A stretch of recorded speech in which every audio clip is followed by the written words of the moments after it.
한 주간 평안하셨는지요? 좋으신 주님의 평화가 예배 자리에 나온 우리 모두 위에 함께 하기를 빕니다. 지난 금요일 입추였지요. 입추가 지났지만 여전히 더위가 맹위를 떨치고 있습니다. 그렇지만 금주간은 지난주보다 한 2도 정도 낮을 거라 합니다. 더위는 여전히 남아있지만 가을이 다가오고 있음을 믿으며 이 여름도 건강하게 지나가는 우리가 되었으면 합니다. 세계에 있는 개신교회가 한반도 평화통일 기도주일로 지키는 주일입니다. 하나님의 나라를 향해 살아간다는 것은 어쩌면 분단을 극복하고 평화를 이루는 일일 것입니다. 이 땅에 한반도가 평화를 이루어 인류의 평화의 징표가 되기를 기도합니다. 오늘 본문은 보리떡 5덩이와 물고기 2마리로 5,000명이 넘는 사람들을 배불리 먹이신 이후에 일어난 일을 보여줍니다. 곧이라는 접속사를 통해서 이 두 이야기가 연결된 이야기임을 마태는 암시합니다. 예수님은 제자들을 재촉하여 건너편으로 가게 하셨습니다. 재촉하여라는 단어는 시간이 촉박하다는 그런 뉘앙스를 풍기지만 본문 어디를 봐도 그렇게 황급하게 기적의 현장을 떠나야 할 이유는 보이지 않습니다. 그런데 예수께서는 재촉하여라 하여서 제자들을 보냅니다. 이는 억지로 하게 하다라는 뜻으로 가깝습니다. 제자들은 아무래도 그것에 더 머물고 싶었던 것 같습니다. 낯선 사람들이 서로에 대한 경계심을 풀고 마치 가족처럼 음식을 나눠 먹으며 일치를 경험했던 그 순간의 감동을 누구나 더 만끽하고 싶었을 것입니다. 변화산에서 베드로가 빛으로 변하신 주님과 또 위대한 인물인 모세와 엘리야를 보고는 거기에 오래도록 머물고 싶다고 말했던 그 심정을 우리는 충분히 이해할 수 있습니다. 제자들은 이미 주님의 파송을 받아 마을들을 두루 다니며 말씀을 가르쳤고 귀신을 내쫓았고 수많은 병자들을 고쳐주었습니다. 그리고 오병이어의 기적까지 제자들이 맛보았습니다. 그러니 그들의 영적인 고향감이 어떠했겠습니까? 그러나 주님은 억지로라도 제자들을 재촉하여 보내십니다. 매정하게도 예수님은 제자들을 그 열광과 기쁨의 자리에서 오래 머물지 못하게 합니다. 사람들의 찬사를 듣는 일에 익숙해지는 순간 영혼의 전락이 시작된다는 사실을 주님은 잘 아셨기 때문이 아닐까요? 주님은 제자들을 배에 태워 건너편으로 가게 하십니다. 건너편은 예수님의 사역의 중심지인 갈릴리입니다. 갈릴리는 예루살렘의 시각에서는 이방인의 땅이요 경건한 유대인들에게는 부정한 지역이었습니다. 그렇지만 그곳이 제자들의 삶의 터전입니다. 수많은 사람들이 그 땅에 기대어 살아가고 있습니다. 그러기에 주님은 갈릴리를 사랑하셨고 다시금 제자들을 보내십니다. 비록 제자들의 고향이고 예수님의 명령을 따라 다시금 나서는 길입니다. 주님이 제자들을 그리로 보내신 것은 회개의 복음을 전하라는 뜻입니다. 제자들을 배에 태워 보내신 이후에 주님은 사람들을 흩어 보내십니다. 일상으로 돌아가 거기서 하나님의 나라의 삶을 살라는 것입니다. 그리고 예수님은 홀로 기도하러 산에 올라가셨습니다. 기도는 주님의 일상이었기 때문에 특별할 것도 없는 일이었지만 마태는 그 사실을 명토박아 기록하고 있다는 것은 제자들과의 분리의 시간을 설명하기 위한 장치입니다. 그리고 사명을 주어 파견한 제자들을 위해 주님께서 기도하고 계신다는 사실을 드러내기 위한 장치일 것입니다. 날이 저물었을 때에 제자들이 탄 배는 바다 한가운데 있었고 예수님은 홀로 산에 머물며 기도하고 계셨습니다. 그런데 예수님은 거슬러 부는 바람 때문에 제자들이 노를 젓느라 몹시 애쓰는 것을 보았습니다. 평이합니다. 그러나 거슬러서라는 헬라어 에난티오스를 번역한 것인데 그 단어는 적대적이라는 의미입니다. 그러니까 거슬러서 부는 바람은 적대적인 바람이 그들에게 불어왔다는 것입니다. 그들의 고생이 얼마나 심했는지 마태는 밤 사경쯤이라고 표현합니다. 유대인들은 밤을 셋으로 나눴는데요, 로마식 표현으로는 밤을 넷으로 나눴습니다. 그러니까 밤 사경은 새벽 3시부터 6시까지의 시간입니다. 그러니 제자들은 그 풍랑이는 적대적인 바람에 밤새껏 시달렸다는 표현입니다. 적대적인 바람이라는 표현을 통해 마태는 1세기 중엽 이후에 기독교 공동체가 겪고 있었던 현실을 드러내려는 것 같습니다. 기독교 공동체는 한편으로는 유대인들의 박해, 한편으로는 로마 제국의 박해에 직면하고 있었습니다. 다른 한편으로는 이방인 선교를 둘러싼 이견으로 제자들 사이의 갈등이 심각해져 갔습니다. 거슬러 불던 바람은 그런 박해의 상황, 고난의 상황, 공동체 내부의 갈등의 상황 등을 나타낸다는 것으로 볼 수 있습니다.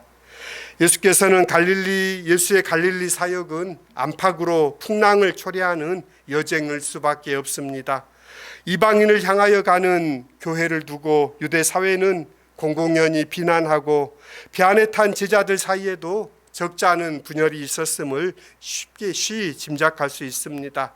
이는 사도행전과 바울 서신에 반복해서 보여주는 바입니다. 풍랑이는 바다를 생각하면서 최근에 개봉한 오디세이라는 영화가 연결됩니다. 배를 타고 고향으로 돌아가기 위하여 분투했던 오디세우스의 이야기를 다루고 있습니다. 12척의 배로 출발한 오디세이 일행은 10년의 트로이 전쟁이 끝나고 다시 돌아오기까지 10년 이상의 시간을 보냅니다. 참 놀랍게도 12척의 배가 이타카를 떠나서 출항했는데 돌아갈 때는 단 한 척도 돌아오지 못한 이야기입니다. 그들이 겪었던 시련과 고난을 보여주는 문학 장치일 것입니다. 오디세이는 3000년 전 고대 그리스의 대서사시입니다. 호메로스에 의해 전해진 신화인데요, 근대의 역사적 발견은 트로이가 실제했고 이 이야기가 역사적 사실을 반영하고 있다고 합니다. 오디세이는 트로이 전쟁에 참전한 그리스의 장군입니다. 트로이 목마로 너무나 잘 알려져 있지요. 트로이 전쟁에서 패배하고 돌아간 것처럼 그리스 연합군대는 전쟁에서 져서 패배하고 돌아간 것처럼 위장하고 해변에 목마를 만들어 놓고 급히 돌아간 듯 위장합니다. 적을 안심시키고 목마를 트로이 성으로 들어가게 하여 성문을 열고 함락했다는 이야기는 너무나 잘 알려진 사실입니다. 오디세이는 이 트로이 목마 작전을 계획하고 실행한 그리스의 영웅입니다. 그의 지략으로 10년 전쟁을 마쳤습니다. 모두가 그리운 고국으로 돌아가기를 희망합니다. 고향으로 돌아가는 여정을 담고 있는 이야기입니다. 그러나 이 이야기가 오랫동안 사람들에게 읽혀진 것은 누구도 쉽게 고향에 돌아가지 못하고 고향에 돌아온 이후 그 이전의 삶은 쉽게 회복하지 못한다는 것이 이 노래가 들려주는 슬픈 이야기입니다. 한 문명이 다른 문명을 멸망시킨 사건은 그들에게 깊은 전쟁 후증을 남겼습니다. 근현대 세계 수많은 전쟁을 경험했던 참전 용사들이 일상으로 쉽게 돌아오지 못했다는 사실은 우리는 문학과 영화를 통해 접합니다. 전쟁에서 생존을 위해 살육해야 했고 승리하기 위해 무슨 수단이든 다 썼던 이들이 전쟁에서 돌아온 이후 평안한 일상을 두려움과 불안 속에 살아가게 됩니다. 이전의 삶으로 돌아갈 수 없다는 이야기입니다. 왜냐하면 그는 더 이상 이전의 그가 아니기 때문입니다. 오디세이는 어쩌면 그런 이야기의 전형입니다. 모든 사람이 평화를 바라지만 평화와 쉼은 쉬오지 않고 언제나 깨어지기 쉬운 평화를 아슬아슬하게 유지하고 있는 것이 인류입니다. 이를 거슬리는 풍랑으로 애쓰지만 밤새도록 노를 젓는 수고를 하지만 목적지에 도착하지 못하는 제자들의 모습에 겹쳐 보입니다. 분단 81년이 넘어가지요. 반세기를 넘어 한 세기가 다 되도록 우리는 그 땅을 자유롭게 왕래조차도 못하고 있는 상황입니다. 어쩌면 한반도를 살아가는 사람들의 모습일 것입니다. 그 땅을 그리워했고 그 땅을 고향으로 삼았던 사람들은 이제 거의 남지 않는 세대입니다. 어쩌면 이 이야기와 이 모습이 겹쳐 보입니다. 목적에 도달하지 못하고 폭풍과 풍랑에 휩싸인 상황에 주님은 가만히 계시지 않습니다. 폭풍 위를 걸어 주님은 제자들에게 걸어오십니다. 사경 새벽 3시에서 6시 사이 주님은 바다 위를 걸어서 그런 제자들에게 다가가십니다. 그런데 제자들은 그분을 알아보지 못했음이 분명합니다. 그들은 유령을 본 것처럼 놀라 소리쳤습니다. 마음의 평정을 잃고 혼란에 빠집니다. 그때 주님이 말씀하십니다. 안심하여라, 나다, 두려워하지 말라 말씀합니다. 성서에 계속해서 반복되는 하나님의 말씀입니다.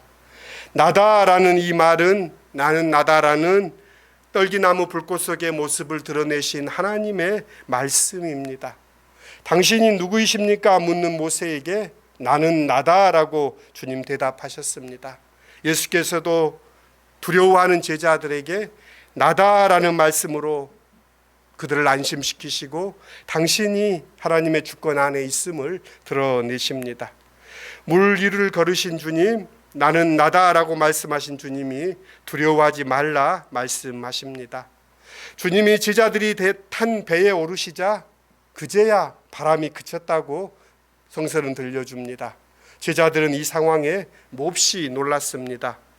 여기서 사용된 놀랐다는 단어는 매우 강력합니다. 왜 이렇게 놀랐을까요? 그들은 수많은 이적을 보았고 예수님이 누구이신지를 안다고 생각했던 제자들입니다. 반나절 전에 그들은 오병이어의 기적도 목격했습니다. 그러나 정작 그들은 예수님이 누구신지를 깨닫지 못하고 있었던 것입니다.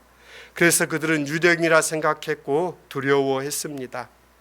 이런 두려움이 그들에게만 있을까요? 오늘 예수님을 믿는 우리에게도 마찬가지입니다. 우리에게 익숙한 예수님, 우리에게 친절하시고 우리 편이 되어주시고 소원을 들어주시는 예수에 집착할 뿐 우리의 삶의 평안을 깨뜨리시고 새로운 삶을 요구하시고 우리를 꾸짖는 예수는 우리가 외면하려 합니다. 삶이 힘겹기 때문에 그럴 것입니다. 사실 우리를 거스르는 바람과 물살이 거셉니다. 다들 별일 없는 것처럼 사는 것처럼 보여도 염려와 근심, 어려움이 없는 사람이 어디 있겠습니까? 산 넘어 산이라는 말을 늘 실감합니다. 질병, 실패, 가난, 관계의 어려움, 감당해야 할 삶의 무게가 만만치 않습니다. 개인적인 어려움뿐만 아니라 우리 시대의 아픔 또한 외면하기 어렵습니다. 그래서 우리도 혼돈에 빠지곤 합니다. 그럴 때일수록 정신을 똑바로 차리고 나는 나다 하신 분의 말씀에 마음을 모아야 합니다. 마태복음에만 등장하는 베드로의 일화가 이어집니다. 무리를 걸으시는 예수를 보면서 베드로는 자신도 무리를 걷겠다고 합니다. 이런 점에서 베드로는 어린아이와 같습니다. 제자들 중에 연장자에 속한 그가 나서서 저도 무리를 걷고 싶습니다. 저도 주님께 오라 하십시오. 치기 어린 모습이 아닙니다. 마태 공동체는 이 일화를 통해 우리에게 전하는 바가 있습니다. 주님을 바로 보고 베드로는 무리에 발을 떼고 한 걸음 한 걸음 걷기 시작합니다. 얼마나 놀랐겠습니까? 얼마나 놀라운 일입니까? 그런 베드로가 주님께 가까이 다가가다가 불어오는 바람에 놀랐습니다. 그러면서 그만 물에 빠져들고 맙니다. 그리고 예수님께 살려달라고 외칩니다. 주님 즉시 그의 손을 잡고 그를 건져주십니다. 이 일화가 우리에게 들려주시는 바는 무엇일까요? 오늘 우리가 읽은 성서 일과의 열왕기상 이야기는 엘리야의 이야기 또한 들려줍니다. 하나님의 선지자로 이적과 기적을 행했던 엘리야가 이세벨과 아합에게 놀라 도망한 이야기입니다. 그런 엘리야를 주님은 찾아오십니다. 자신이 무언가 했다고 하는 순간 그 인간은 두려움에 빠집니다. 그럴 때 주님이 다가오십니다. 주님은 주님의 일을 행하십니다. 예수의 꿈에서 떠나지 말아야 합니다. 우리는 주님의 길을 걸어야 합니다. 늘 그 자리에 있는 북극성이 뱃사람들을 안전하게 안내했던 것처럼 우리 속에도 북극성 같은 존재이신 예수 그리스도를 굳게 붙잡아야 합니다. 81주년을 맞으며 우리 민족은 역사의 광풍을 헤치고 오늘 평화와 번영의 시대를 누리고 있습니다. 전 세계 사람들이 한국의 발전을 부러워하는 꿈같은 날들을 어쩌면 우리는 살고 있습니다. 하지만 이러한 번영이 우리만을 위한 것임을 우리는 잊지 않아야 합니다. 아직 가야 할 길이 남았습니다. 한반도의 분단을 극복하고 평화의 징표가 되는 나라를 꿈꿔야 합니다. 한반도 평화통일 공동기도주일은 그렇게 시작되었습니다.